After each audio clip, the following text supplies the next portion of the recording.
Welcome to Frank talks. ఇవాల్టి Frank టాక్స్లో ఈ గెస్ట్ నిజంగా నాకు స్పెషలే. మనం బయట అందరినీ పొగుడుతుంటాం, ఆర్టిస్ట్, వావ్, వండర్ఫుల్. కానీ ఇంట్లోనే మనకు ఒక కోహినూర్ డైమండ్ ఉండుంటుంది. ఇంట్లోనే ఉంది కదా అనుకుంటా, పెద్ద పట్టించుకో. అందుకే చాలామంది యాక్టర్స్కి బయట ఎన్ని పొగడ్తలు, ఎన్ని రివార్డులు, ఎన్ని అవార్డులు వచ్చినా ఇంట్లో వాళ్ళు ఇచ్చే ఆ కొంచెం బూస్టప్ చాలా చాలా బలాన్ని ఇస్తుంది అని చెప్పుకుంటూ వస్తూ ఉంటారు. బహిరంగంగా కాకపోయినా మాలో మేమే. అలా మా ఇంట్లోనే పుట్టి పెరిగినటువంటి, టు మై ఫార్చ్యూన్ ఇప్పుడు ఈ స్పేస్లో నేను ఉన్నప్పుడు మళ్ళీ ఇండియాకి వచ్చినటువంటి my sister, once a heroine, always a heroine in real life, missus Archana Kunchakurthi from Melbourne, Australia. Hi. Hi. లేదు, నువ్వు రిజిడ్గా ఉండకు, ఫ్రీగా ఉండు. సో తను మా సిస్టర్ అండి. 80s, లేట్ 80s, ఎర్లీ 90sలో దూరదర్శన్లో ఎస్పెషలీ టీకా యాడ్ వచ్చేది. మొదటి టీకా టెటనస్సే, రెండో టీకా టెటనస్సే. పాడు, నా గొంతు బాగాలేదు, ఇప్పుడు నేను పాడితే అయిపోతారు. గర్భవతులకు క్రమం తప్పక ఇప్పించాలి టీకాలు, మాతా శిశు సంక్షేమం కోసం ఇప్పించాలి టీకాలు. ఆ టీకాల అమ్మాయిగా బాగా ఫేమస్. నేను ఎట్లా గంగా వాటర్ ఫిల్టర్లో ఫేమసో తను టీకాల అమ్మాయిగా బాగా ఫేమస్. బావా బావా పన్నీర్ అని సూపర్ హిట్ సినిమా. అందులో మన స్టార్ హీరో నరేష్ గారికి ఆవిడ వన్ ఆఫ్ ద మరదలుగా చేశారు. ఒక సాంగ్ కూడా ఉంటుంది, ఎర్రా ని కుర్రదా ని గోపాల. అదేనా? కాదు కాదు, మావా కూతురునయ్య సందమామ, మన సాడరావయ్య సందమామ. అలా తను అప్పట్లో కూచిపూడి, భరతనాట్యం నేర్చుకుని శ్రీమతి సుమతి కౌశల్య గారు వారి ద్వారా అరంగేట్రం చేశారు. దాన్ని ఆ అరంగేట్రంకి గవర్నర్ గారు కూడా వచ్చారు. అప్పట్లో ఇంత సోషల్ మీడియా లేదు కాబట్టి అంత తను చేసిన వర్క్ని చూపించలేకపోయాం. తను చేసే స్నేక్ డాన్స్, ఒక డాన్స్ సెగ్మెంట్ ఉంటుంది. సరే, ఇవన్నీ దానికోసం మాట్లాడదాం, తను చెప్తే బాగుంటుంది. హలో మిస్సెస్ అర్చన గారు. హాయ్ మిస్ సునైనా గారు. నేను బాగున్నాను. అసలు మీరు, సరే మీరన్నీ కొంచెం ఫార్మల్గా ఉంది. నువ్వు ఇన్ని సినిమాలు చేసావు, అప్పుడు నేను అడగలేకపోయాను, బాగా చిన్నదాన్ని. తక్కువ పెళ్లి చేసుకొని ఎందుకు వెళ్ళిపోయావు ఓవర్సీస్కి? బేసికలీ నాకు మూవీ చేయాలని యాంగ్జైటీ అట్లా లైక్ కోరిక అట్లా ఏం లేకుంది. బట్ జస్ట్ డాన్స్ క్లాసెస్ లో వచ్చి వాళ్ళు చూసి మీరు చేస్తారంటే ఓకే, లైక్ క్యాజువల్ ట్రై చేశాను. ఫ్యూ మూవీస్ చేసాము, బాగానే ఉండింది. తర్వాత డిగ్రీ అయిపోయినాక I fell in love with Raghubabu. పెళ్లి చేసుకున్నాము, న్యూజిలాండ్కి వెళ్దాము. న్యూజిలాండ్కి వెళ్తాము, అలాగే టక్కన వెళ్ళిపోయింది. All of a sudden voice Pench continue, టక్కన వెళ్ళిపోయింది ఆల్ ఆఫ్ అ సడన్. ఆ తర్వాత అక్కడి నుంచి ఆస్ట్రేలియాకి వెళ్ళిపోయింది. బట్ వెళ్ళిన ఫస్ట్ న్యూజిలాండ్కి వెళ్ళా. అవును, అదే ఫస్ట్ న్యూజిలాండ్కి వెళ్ళావు, అక్కడి నుంచి ఆస్ట్రేలియాకి వెళ్ళావు. But you have achieved some really big stuff there. అంటే Australian government, New Zealand government Rachana school of నాట్యాలయాన్ని రికగ్నైజ్ చేయడం అని ఆషామాషి అయిన విషయం కాదు. ఆ జర్నీ చెప్పు. బేసికలీ అక్కడ వెళ్ళిన తర్వాత, టు బి ఆనెస్ట్, మ్యారేజ్ అయిన వెంటనే వెళ్ళాం కాబట్టి it was like a honeymoon. నాకు హనీమూన్తో పాటు రఘుబావ ఎంకరేజ్డ్ అలాట్, నువ్వు మంచి డాన్స్ చేస్తున్నావు కదా, డాన్స్ స్కిల్ చేయి అంటే. నాకు అప్పుడు టీచింగ్ ఇంట్రెస్ట్ అంతగా లేదు, పర్ఫార్మెన్సెస్ చాలా ఇష్టం. సో అక్కడ తెలుగు అసోసియేషన్లో అట్లా పర్ఫార్మెన్సెస్ చేశాను. చేసిన తర్వాత వాళ్ళంతా వచ్చి మీరు నేర్పిస్తారా, ప్లీజ్ నేర్పించవచ్చు కదా అని అంటే, ఇంకా యాక్చువల్లీ ఫోర్స్ఫుల్గా డాన్స్ టీచర్ అయ్యాను నేను. So starting with 5 students, ended up with 500 students in a matter of 1.5 year time. So basically at the age of 24-25 నాకు టీచింగ్ నేర్పించడము, ఇంకా కోరియోగ్రఫీస్ చేయడం అలా మొదలుపెట్టాను అనమాట. యాక్చువల్లీ నేను అక్కడ కాంపిటీషన్ చేశాను ఫస్ట్ వెళ్ళగానే. Golden dancer of New Zealand award నాకే వచ్చింది, ఫస్ట్ ప్రైజ్. ఎందుకంటే గోల్డెన్ డ్రెస్ కూడా వేసుకొని ఏది ఒక సాంగ్ చేసావు కదా, పాలకి మే హోకే సవార్ చెలి. అప్పుడు కల్నా ఫేమస్ కదా. సో ఆల్మోస్ట్ 2 months నేను మేకప్ ప్రాక్టీస్ చేసి 2 months నేను ఆ డాన్స్ అంటే, అప్పటిదాకా మనకి ఇక్కడ అప్పుడు బాలీవుడ్ అంత లేదు, folk, tribal dances, Bharatanatyam, Kuchipudi అదే కదా. సో వాళ్ళు అన్నారు, మీరు ఇది క్లాసికల్ చేస్తే బాగుండదు, ఈ ప్లాట్ఫామ్లో మీరు బాలీవుడ్ చేయాలి అని అంటే it was a challenge for me. So 2 months practice చేసి వెళ్ళాను. రిజల్ట్స్కి వెళ్ళిపోదాం అనుకున్నా, బికాస్ నాకు ఆ నెగటివ్ తీసుకోలేను, విన్ అవ్వలేదు అని అంటే I was not ready. So లేదు రఘు ఉండి no you have to face good or bad whatever it is అంటే సరే అని రిజల్ట్స్ అరిచేతిలో ప్లాన్ అని పెట్టుకున్నాను. ఐ గాట్ ఫస్ట్ ప్రైజ్ దానికి. Very nice. That was turning point కదా? Ya, that was the turning point. అక్కడ నుంచి అంతా ఇంకా నెవర్ లుక్ బ్యాక్.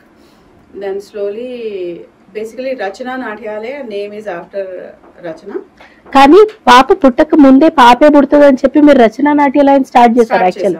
యా, అది ఇంకా స్లోగా అది స్టూడెంట్స్ అవ్వడము, registered New Zealand registered teachers association లో మన స్కూల్ రిజిస్టర్ అవ్వడము, తర్వాత అక్కడ లోకల్ ఛానల్లో నన్ను ఇంటర్వ్యూ చేశారు.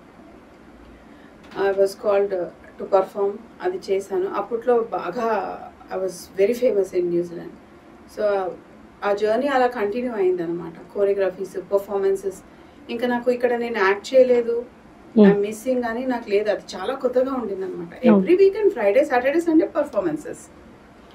ఈ ప్రోగ్రామ్కి వెళ్ళడం, ఆ ప్రోగ్రామ్కి వెళ్ళడం. యాక్చువల్లీ చిత్రలహరి అని అప్పట్లో మనకి ఇంకా ఎడిటింగ్ ఇదంతా లేదు. Cassette to cassette Raghubabu edit చేసి చిత్రలహరి సాంగ్స్ అని పెట్టి స్టేజ్ మీద అన్ని అనుమలిక్ సాంగ్స్ ఉండే అప్పుడు బాగా పెద్ద ప్రోగ్రామ్ చేసాం. అక్కడ ఎవరో స్టార్ వచ్చారు, చాలా ఏళ్ళు అయిపోయింది కదా, గుర్తులేదు. అప్పుడు చేసినప్పుడు అక్కడ నుంచి అట్లాంటి రీమిక్స్ సాంగ్స్ అవన్నీ బేసికలీ ఇప్పుడు చేసేవన్నీ నేను అప్పుడే చేశాను. Correct correct. సో చాలా అసలు లైవ్లీగా ఉండేది. 500 students and too busy teaching and అరంగేట్రమ్స్. ఎలా మేనేజ్ చేసావు? అంటే at the age of 26 or 27 అంతే కదా నువ్వు సెటిల్ అయినప్పుడు? అక్కడ చాలా ఓవర్వెల్మింగ్ గా ఉంటది. ఆల్ ఆఫ్ అ సడన్ అంత రెస్పాన్సిబిలిటీ, వాళ్ళందరికీ కాస్ట్యూమ్స్ డిజైన్ చేయడం, ఇక్కడి నుంచి కుట్టి పంపించమనడం. ఇప్పుడున్న కమ్యూనికేషన్ అప్పుడు లేదు. ఐ స్టిల్ రిమెంబర్ నువ్వు ఇంత పేజీ లెటర్స్ రాసేదాన్ని, ఎలా ఉన్నావు ఏంటి. 3 months ఒకసారి న్యూజిలాండ్ నుంచి ఒక బండల్ వచ్చేది మాకు లెటర్స్, డీటెయిల్డ్ గా రాసేదాన్ని. సో అలాంటి దీనిలో ఇంత కమ్యూనికేషన్, అక్కడ మళ్ళీ లాంగ్వేజ్ బ్యారియర్ కూడా ఉంది. లోకలైట్స్ కూడా వచ్చి డాన్స్ నేర్చుకుంటారు, నార్త్ ఇండియన్స్ ఉంటారు. సో వాళ్ళతోటి కమ్యూనికేట్ చేసి ఎలా చేసావు నువ్వు? బేసికలీ అక్కడ నాకు big backbone is Raghu అనమాట. సాంగ్స్ వైజ్ తను చూసేవారు, వెబ్సైట్ అదంతా తను ప్లాన్ చేసేవారు అనమాట. కమ్యూనికేషన్ ఏమో అమ్మతో బాగా కమ్యూనికేట్ చేసేదాన్ని. తను నీ మీద చేసిన ప్రయోగాలన్నీ నాకు పంపించేదన్నమాట. అమ్మలో ఈ డ్రెస్ బాగాలేదు, నువ్వు అక్కడ వాడేసే నీకు ప్రోగ్రామ్కి పనికొస్తుంది.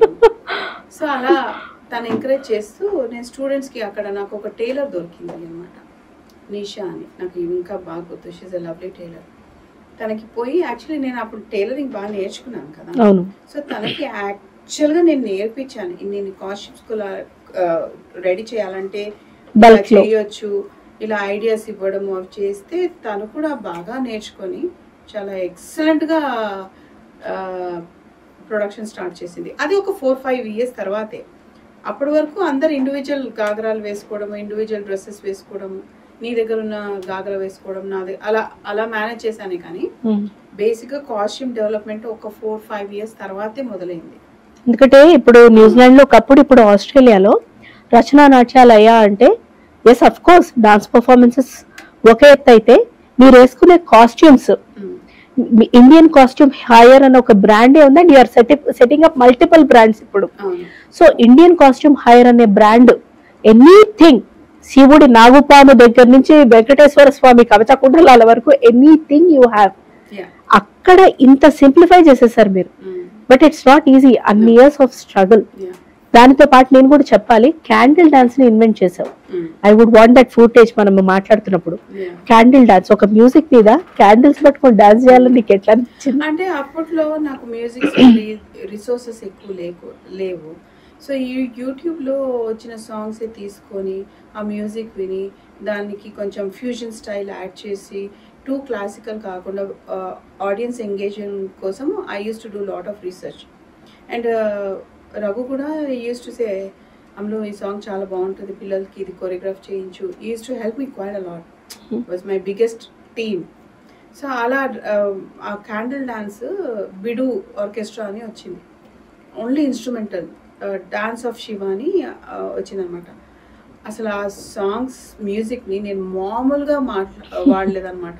దాన్ని ఫ్యూజన్లో క్లాసికల్గా రకరకాలుగా వాయిసెస్ కొరియోగ్రఫీస్ చేసి క్యాండిల్ డాన్స్ దీపావళికి ఇంట్రడ్యూస్ చేశాను అనమాట. చాలా అసలు వైరల్ అయింది అప్పట్లో. చాలా మంది టీచర్స్ కూడా ఆ సాంగ్స్ వాడి వాళ్ళ కొరియోగ్రఫీస్ చేశారు. తెలుగు అసోసియేషన్ లో ఒక లెవెల్లో వెళ్ళాను అనమాట. ఒక సాంగ్ ఎలా కొరియోగ్రాఫ్ చేశానంటే తెలుగు, తమిళ్, మలయాళం, కన్నడ. చాలా మంది గర్ల్స్ ఉన్నారు, బాయ్స్ లేరు. అన్ని 15 minutes ఐటమ్ లో 4 boys గా డ్రెస్ చేంజ్ చేసుకొని వచ్చింది నేను. అలా డాన్స్ చేసేదాన్ని. అండ్ అప్పట్లో గబ్బర్ మిక్స్ అని ఒకటి చేశాను అనమాట, గబ్బర్ సింగ్ లాగా నేను. దాంట్లో అది 27 minutes non stop dance. And girls అంతా బాయ్స్ లాగా వేసుకొని నేను గబ్బర్ సింగ్ లాగా వచ్చి ఆ ఐటమ్ని కొరియోగ్రాఫ్ చేసినప్పుడు అది చాలా చాలా చాలా ఎఫెక్టివ్గా ఆడియన్స్కి హార్ట్ టచ్ అయింది అనమాట. అలా బాగా డెవలప్ అయ్యి అరౌండ్ అప్ అండ్ డౌన్ చేస్తూ నేను 2002 నుంచి ఇంకా events every year annual concerts మొదలు పెట్టాను. 2, 3, 4, 5, 6, 7, 8 చేయలేదు ఇంకా, ఎందుకంటే 2004 Mela night, 2006 last year, 2007 fusion. ఈ షోస్ అయితే అసలు mind blowing shows. Ticket sold out ఉండింది. 400 students performances, costumes. Nisha Tailor was like amazing. అప్పట్లో ఇండియా నుంచి రిసోర్సెస్ తక్కువ, but Nisha Tailor was amazing. Parents కూడా చాలా సపోర్టివ్ అండ్ ఆర్ట్ పరంగా కూడా వాళ్ళకి చాలా డెడికేషన్ ఉండేది. ఇక్కడతో కంపేర్ చేస్తే ఎందుకంటే నువ్వు కూడా నేర్చుకున్నావు కదా యాజ్ అ స్టూడెంట్. మనమే ఏడ్చే వాళ్ళం క్లాస్కి వెళ్ళడానికి కదా. అక్కడి నుంచి you dance has become your life. అది ఒకటి చెప్పు. తర్వాత ఇక్కడికి అక్కడికి మన Indian dance forms, especially cultural dance forms మీద ఉండే ఇంట్రెస్ట్ గురించి తేడా చెప్పు.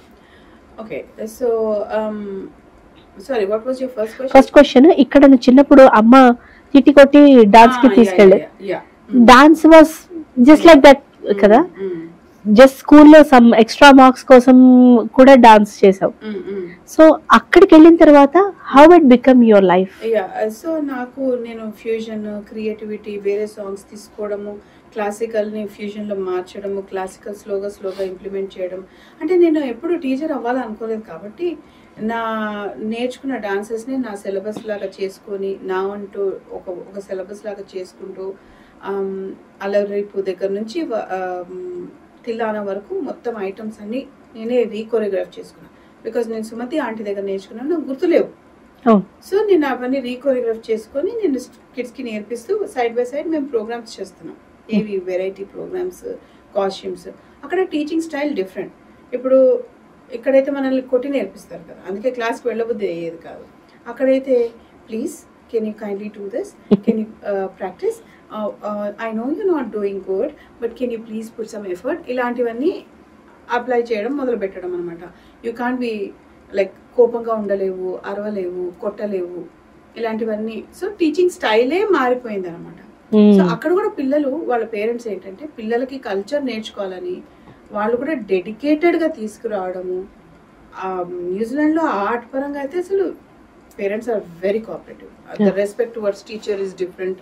లైక్ దర్ అప్రోచ్ చాలా కైండ్గా ఉంటుంది. అండ్ నేను ఇలా చేయాలి, ఈ ప్రోగ్రాంలో ఈ డాన్స్ ఉంది అంటే నేను జస్ట్ చెప్పడం వరకు, వాళ్ళంతా ఇనిషియేటివ్ తీసుకొని మొత్తం ఇంకా వాళ్ళే చేయడం అనమాట. పర్ఫార్మెన్స్ చేయడము, వీడియోస్ చేయడము. So it was like very good pleasantable journey అనమాట. Like we were enjoying each and every moment. ఇప్పుడు నేను నేర్పించిన కొరియోగ్రఫీ పిల్లలు ప్రజెంట్ చేస్తున్నానంటే నేనే వాళ్ళని చూసుకోవడం, వాళ్ళలో నన్ను చూసుకోవడం అనమాట. అలా అలా అలా I use to feel very proud for every. ఈ కొరియోగ్రఫీ సరిగా రాలేదు, ఇంకా బాగా, అలా ఛాలెంజింగ్గా ఉండేది. అండ్ పిల్లలు కూడా అలాగే వచ్చేవాళ్ళు. అండ్ పిల్లలకి క్లాసికల్ నేర్పించడం, మళ్ళీ బాలీవుడ్ నేర్పించడం, అసలు గ్యాప్స్ లేకుండా ఉండేదన్నమాట. నాకు 500 స్టూడెంట్స్ అంటే it was like batches wise divide చేసుకోవాలి. చాలా సెంటర్స్ లో నేర్పించేదాన్ని, వెళ్ళి రావడం. It was very, I think నాకు అప్పుడు ఎనర్జీ లెవెల్స్ కూడా ఒక లెవెల్లో ఉండేదన్నమాట. సో ఇట్స్ mid-20s కదా, late 20s, mid-20s లో నేను చేశాను కాబట్టి ఇట్ వాజ్ లైక్ బాగా బ్రెయిన్ స్ట్రామింగ్. ఇంకా దాని మీద ఫోకస్ తోటి like the choreography levels where next levels. అందరికి appreciation, the way I choreograph, formations, choreographies, అప్పట్లోనే నేను ఇవన్నీ చేశాను అనమాట. Right, it was very good journey. Very good. ఇప్పుడు ఆస్ట్రేలియా మూవ్ అయిన తర్వాత, అంటే ఈ ప్రాసెస్ లో కూడా ఇప్పుడు పిల్లలు, ఇక్కడ ఇంత హెల్పర్స్ ఉండి ఇంత సపోర్ట్ సిస్టమ్ ఉండగానే we will eventually feel tired. అక్కడ వంటల దగ్గర నుంచి క్లీనింగ్ వరకు అన్నీ మీరు ఇద్దరే చేసుకుంటూ, ప్లస్ డాన్స్, రఘుబావ ఈ వీడియోగ్రఫీ, టెక్నికల్ సైడ్, ప్రమోషన్స్ అంతా యువర్ హస్బెండ్ రఘుబావ చేయటం, అండ్ డాన్స్ క్రియేటివ్ స్టఫ్ అంతా నువ్వు చేయటం, ఇక్కడ నుంచి కాస్ట్యూమ్స్ కోఆర్డినేషన్, పిల్లల కోఆర్డినేషన్, ప్లస్ మన పిల్లలు, ఇద్దరు పిల్లలు, వీళ్ళందరినీ అదే 24 hours లో ఎట్లా మేనేజ్ చేసేదాన్ని? 24 hours mind working. So morning లేవడము, కుకింగ్, బ్రేక్ఫాస్ట్ అవన్నీ సార్ట్అవుట్ చేసేసుకోవడం, ఎవరి లంచ్ వాళ్ళకి ప్యాక్ చేసేసేయడము. ఇదివరకు నేను జాబ్ కూడా చేసేదాన్ని. అవును. జాబ్ చేసినప్పుడు డాన్స్ క్లాసెస్ చాలా ఛాలెంజింగ్ ఉండింది. సో నేను జాబ్ మానేసాక డాన్స్ మీద ఫుల్ ఫోకస్ చేశాను. తర్వాత మళ్ళీ పార్ట్ టైం జాబ్కి వెళ్ళాను. మళ్ళీ ఆ చైల్డ్ కేర్లో బాగాలేదని నేను నా ఓన్ బిహేవియర్ థెరపీ స్టార్ట్ చేశాను. సో అదొక డిఫరెంట్ జర్నీ.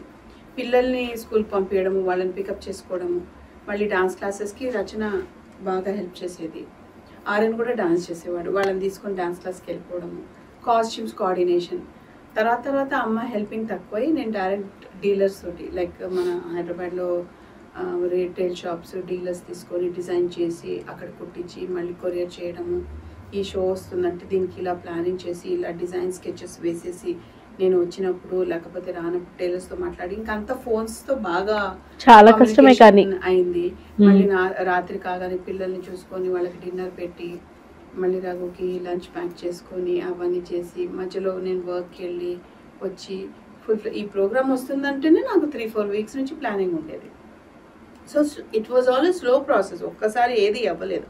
నేను ఇండియన్ కాస్ట్యూమ్ హెయిర్ కూడా 2022లో మన స్టూడియో కొన్నాకనే స్టార్ట్ చేశాను. అప్పటిదాకా నేను ఇంట్లోనే కేటర్ చేసేదాన్ని, ఇంట్లో గరాజ్లో బాక్సెస్లో పెట్టి అన్ని కేటర్ చేసేదాన్ని అనమాట. న్యూజిలాండ్ నుంచి కూడా కొన్ని కాస్ట్యూమ్స్ నేను క్యారీ ఫార్వర్డ్ చేశాను, కానీ అవి స్టైల్ ఫేడ్ అవుట్ అయిపోయి తర్వాత మళ్ళీ స్టైల్ డెవలప్ చేసి ఇక్కడ ఎవ్రీ ఇయర్ 2013 నుంచి ఎవ్రీ ఇయర్ నేను నిత్యాంజలి యాన్యువల్ కాన్సర్ట్ చేశాను. సో దానికి ఎవ్రీ ఇయర్ ఇన్వెస్ట్ చేయడం, అవి మళ్ళీ స్టోరేజ్.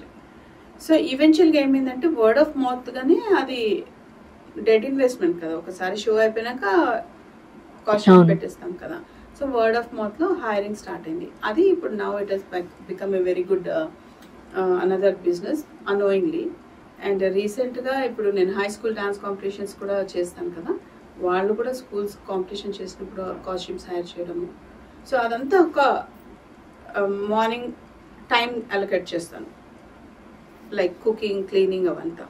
ఆఫ్టర్నూన్ ఈమెయిల్స్ అవన్నీ, లేట్ ఆఫ్టర్నూన్ ప్లానింగ్ చేసుకోవాలి, సాయంత్రంకి డిన్నర్ అవన్నీ రెడీ చేసుకొని డాన్స్ క్లాసెస్కి వెళ్ళి వచ్చి మళ్ళీ pack up everything, get set, go back to sleep. కాకపోతే ఇప్పుడు ఏంటంటే కొంచెం పిల్లలు పెద్దగా అయిపోయారు కాబట్టి వాళ్ళు పే చేసుకోవడం, వాళ్ళు హెల్ప్ చేసుకోవడం, కానీ మేము నలుగురం ఇంట్లో వి కోఆపరేట్ ఈచ్ అదర్. ఒక క్వశ్చన్ ఒక ఉమెన్ పర్స్పెక్టివ్లో అడుగుతున్నాను. ఒక ఉమెన్కి ఇవన్నీ ఛాలెంజింగే, there is lot of running around. ఇక్కడున్న మాకు ఏమనిపిస్తుంది అంటే అక్కడ ఎంజాయ్ చేస్తున్నారు, వాళ్ళు డాలర్స్లో ఆన్ చేస్తున్నారు, ఏంటి సుకూన్గా ఉంది, ప్రాపర్ మైండ్ సెట్. కానీ మీరు ఇక్కడ డాలర్స్లో సంపాదించాలంటే డాలర్స్లో ఖర్చు పెట్టాలి, అంతే కష్టపడాలి.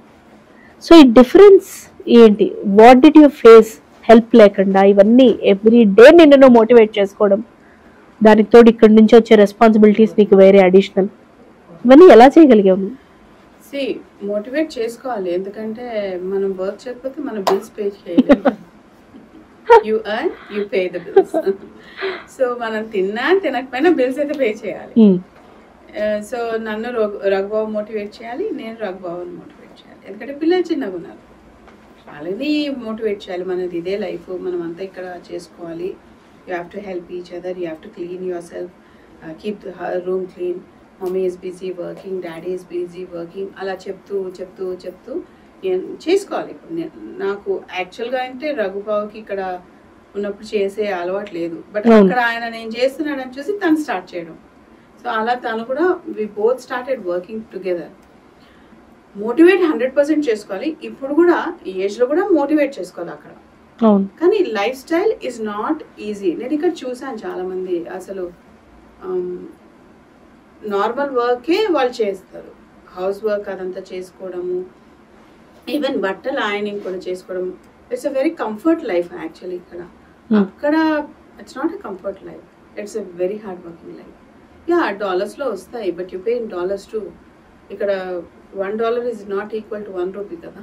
అవును. సో మాకు అక్కడ ఓకే, మీరు క్యాల్కులేట్ చేసేది వేరుగా ఉంటుంది, బట్ మాకు ₹1 ఈజ్ నథింగ్ బట్ $1 అక్కడ. So we have to work hard, we have to pay the bills, you have to motivate. And loan ఉంటుంది కదా మనకి, మోర్ట్గేజెస్ ఉంటాయి కదా, అవి తొందరగా క్లియర్ చేసుకోవాలంటే you have to be very creative mind. Okay, ఇప్పుడు మనం will come to your journey as an behavioural therapist expert. అక్కడ ఆటిస్టిక్ కిడ్స్కి, నెససరీ ఉన్న కిడ్స్కి, స్పెక్ట్రమ్ ఉన్న కిడ్స్కి నువ్వు ఎక్స్క్లూజివ్గా you have that company organisation where by you are certified behavioural therapist and many work with you. ఇది చాలా సెన్సిటివ్ థింగ్.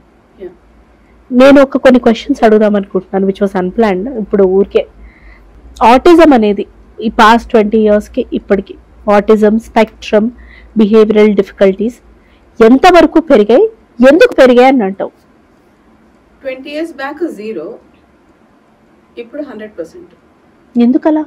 ఎందుకంటే it could be many things like Covid, vaccinations and mental stress, and also ఇప్పుడు రిలేషన్లో marriage చేసుకుంటారు కదా, రిలేషన్స్లో బావ మర్దళ్ళు, లేకపోతే close రిలేషన్లో, దూరం రిలేషన్లో మ్యారేజ్ చేసుకుంటారు. That could be one of genetical issues. And also the stress they carry during the pregnancy, and could be the vaccines. చాలా మల్టిపుల్ రీజన్స్ ఉన్నాయి. అండ్ లేట్గా కనడం, ఓకే, ఆఫ్టర్ 34-35 కనడం, ఇవన్నీ మల్టిపుల్ రీజన్స్ అనమాట. అండ్ ఎవరికి ఇష్యూ ఉంది అన్న దాన్ని పక్కన పెడితే ఇంపాక్ట్ చైల్డ్ మీద పడింది. యా, ప్రెగ్నెన్సీలో during the pregnancy the way you carry your mental stress is going to impact the child. కానీ నువ్వు ఒక డిఫికల్ట్ కేస్ని డీల్ చేసావు. ఆ చైల్డ్ నీకు ఇంజరీ కూడా జరిగింది నీకు ముక్కు మీద. How did you cope up? ఎందుకంటే మనందరికి పేషెన్స్ లెవెల్స్ నార్మలే ఉంటాయి, దెర్ ఇస్, మనమేం దేవుళ్ళం కాదు. అట్లాంటి టైప్ లో కూడా నువ్వు పేషెన్స్ కోపప్ చేసి ఎట్లా నువ్వు సర్వైవ్ అవ్వగలిగావు against all the odds? Initial గా I was a one man show. This was not my cup of tea. నేను నోవాసాక్ లో వర్క్ చేసినప్పుడు అక్కడ ఆస్ట్రేలియాలో, అండ్ ఆటిజం కిడ్స్ కి వాళ్ళకి ప్రోగ్రామ్ రాసేదాన్ని అనమాట, ప్లానింగ్ రాసేదాన్ని, అంతే తెలుసు నాకు. సో బట్ వాళ్ళతో క్లోజ్గా వర్క్ చేయలేదు చైల్డ్ కేర్లో ఉన్నప్పుడు. సో చైల్డ్ కేర్ క్రైసిస్ రావడంతో నేను అనుకున్నాను, ఐ థింక్ నా ఫోకస్ మెంటల్ హెల్త్ మీద పెట్టొచ్చు, ఆటిజం కిడ్స్ మీద పెట్టొచ్చు. I know how to write a programme, I know how to write a planning అని బిహేవియర్ టెక్నీషియన్ కోర్స్ చేశాను అనమాట నేను. And autism behaviour analysis course చేశాను. ఇవి 2 కోర్సెస్ చేసినాక I'm ready for therapies. But నా క్లయింట్స్ లేరు. అవును. సో నా డాన్స్ స్టూడెంట్ వాళ్ళ బ్రదరే ఆటిస్టిక్ కిడ్ అనమాట. సో అది నేను, ఆవిడే ముందుకు వచ్చారు. నేను ఐ స్టార్టెడ్ అడ్వర్టైజింగ్. ఆవిడ ముందుకు వచ్చినప్పుడు నేను I started doing therapy. Actually, I learned therapy from the child while giving the therapy అనమాట. Of course, you learn కదా, when you teach, you learn. So, చాలా వైల్డ్ బిహేవియర్స్, ఫోకస్ ఉండదు, ఒక చోట కూర్చోరు, యాక్టివిటీ బేస్ ద్వారా we want to improve the focuses. అలా అలా స్టార్ట్ చేస్తూ 1 client has become 10 clients. ఆ 10th client ఈ నోస్ మీద కొట్టిన చైల్డ్ అనమాట. Very severely autistic, less verbal, speech delays, and చాలా హైపర్ యాక్టివ్ కిడ్ అనమాట. సో వాళ్ళకి నేను ఇక్కడ తనకి నా ఒళ్ళో కూర్చొని అలవాటు థెరపీ బిగినింగ్లో. తనకి అది సెన్సరీ. అలా కూర్చున్న తర్వాత తల వేసి ఇలా కొట్టేసింది. తనకు కూడా తెలియదు అనమాట. తగలడం ఇక్కడ తగిలి ఫ్రాక్చర్ అయిపోయింది. సో వెంటనే పేరెంట్స్ వచ్చి బేబీని తీసుకున్నారు. అంటే she was 4 or 5 years at the time. తర్వాత నేను వెళ్ళాను, I had to take treatment. ఒక 10 days ఆఫ్ తీసుకున్నాను. Lucky it was in major. But నాకు ఉండేది ఆ చైల్డ్ దగ్గర మళ్ళీ రిటర్న్ వెళ్తే ఎలా ఉంటుందని. But still who is more stronger, చైల్డా నేనా అన్న మెంటాలిటీ తోటి నేను ప్రతి చైల్డ్ దగ్గరికి వెళ్ళేదాన్ని. సో నేనే స్ట్రాంగ్ అంటే I can control the child. So నా టెక్నిక్స్, నా బ్రెయిన్ ఏం చెప్తే తను వింటుంది అలా వర్కౌట్ చేసుకొని తనకు కావాల్సిన యాక్టివిటీస్ పెట్టి తనకు కావాల్సిన రిసోర్సెస్ చూపించి రీఇన్ఫోర్స్మెంట్ చూపించి అలా అలా అలా వర్క్ చేస్తూ తనని ఆ బిహేవియర్స్ రెడ్యూస్ చేయడం, సెన్సరీ రెడ్యూస్ చేయడం, ఫోకస్ ఇంప్రూవ్ చేయడం అలా చేసిన తర్వాత that child started coping up అన్నమాట. Really? Ya. So when compare to age of 4 compare to age of 9 almost all 70% behaviours తగ్గిపోతాయి అనమాట. అంటే అంత రిగరస్ థెరపీస్ ఇచ్చిన తర్వాత ఆ చైల్డ్ నార్మల్ స్టేజ్కి వస్తారు. ఇవి బిహేవియర్స్ అన్నది తగ్గవు, మనము మేనేజ్ చేయాలంతే. అంతే. యా. సో ఈ ఆటిజం అన్నది తగ్గదు, మనం మేనేజ్ చేయాలి. అరౌండ్ 9, 10, 11, 12, 13కి వచ్చేసరికి వాళ్ళకి అర్థమయ్యే కెపాసిటీ పెరుగుతుంది. సో మనం స్టిల్ ప్రాంప్టింగ్ చేస్తూనే ఉండాలి వాళ్ళకి. కొంతమందికి అది అంటే ADHD ఉన్నప్పుడు, అది డెవలప్మెంట్ డిలేస్ ఉన్నప్పుడు అవన్నీ స్లోగా విత్ మెడికేషన్ కొంచెం ఇంప్రూవ్ చేయడం. ఇప్పుడు మనకి న్యాచురల్ థెరపీస్ కూడా వచ్చాయి, ఇది హోమియోపతి, ఆయుర్వేదిక్, అలా కొంతమంది చైల్డ్స్కి కొన్ని రకాలుగా వర్కౌట్ అవుతుంది అనమాట. So end of the day ఏంటంటే థెరపీ అన్నది it's just practice for the child. They don't want to come out of their comfort zone. Yes. So and they don't want, they think they're right, they're engaged in their own world. You have to bring the child out of that world and socially community participation చేయించాలి. Is it possible online? కొంతవరకు కాదు, ఎందుకంటే behaviours సెన్సరీస్ ఎక్కువ ఉన్న చైల్డ్కి ఫోకస్గా కూర్చొని వినడం అన్నది తక్కువ. But later stage as it is. Early స్టేజెస్లో face to face is correct. బాగా థెరపీ తీసుకున్న తర్వాత after 8, 9 years, 10 years online work out అవుతుంది. బట్ ఎంతైనా face to face and if they are fully verbal అది వర్కౌట్ అవుతుంది. వర్బల్గా లేనప్పుడు face to face correct, online కొంచెం ఎంతైనా tough. So at the moment we have staff and there all behaviour therapist trained. We have clients, in home service చేస్తాము, online service చేస్తాము, and then వాళ్ళు మన స్టూడియో స్పేస్కి వస్తారు, థెరపీస్ చేస్తాం అనమాట. So అలా ఇట్స్ వర్కింగ్ అవుట్. ఇప్పుడు నేను థెరపీస్ చేయను, ఎక్కువ and I do lot of report writing. వాళ్ళకి రిపోర్ట్ జనరేట్ చేస్తే సబ్మిట్ చేస్తేనే వాళ్ళకి ఫండింగ్ వస్తుంది అనమాట, ఆస్ట్రేలియన్ బోర్న్ కిడ్స్కి. వండర్ఫుల్. ఇప్పుడు అర్చన కుంచకుర్తి గారి ఎయిమ్ ఏంటి ఫర్దర్గా? You have achieved a lot. AIIMS, నాకు ఎయిమ్స్ కన్నా ఎక్కువ డ్రీమ్స్ ఉన్నాయి. చెప్పు. యా. ఒకటి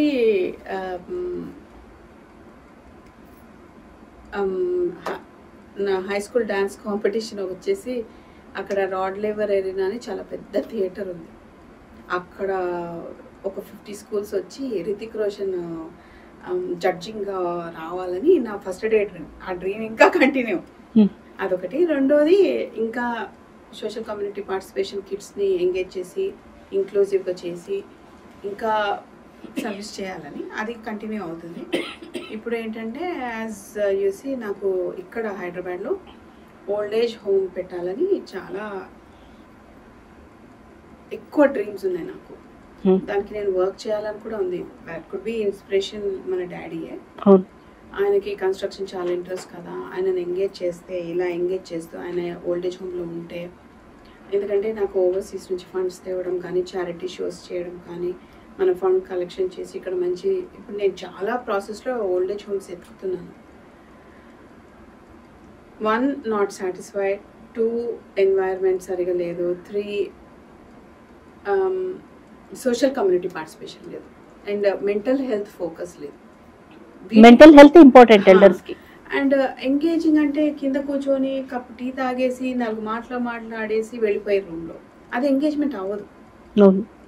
ఆ మెంటల్ హెల్త్ అన్నది you constantly develop rapport with that person and then slowly understand that mentality and apply all the strategies to that person to keep him happy.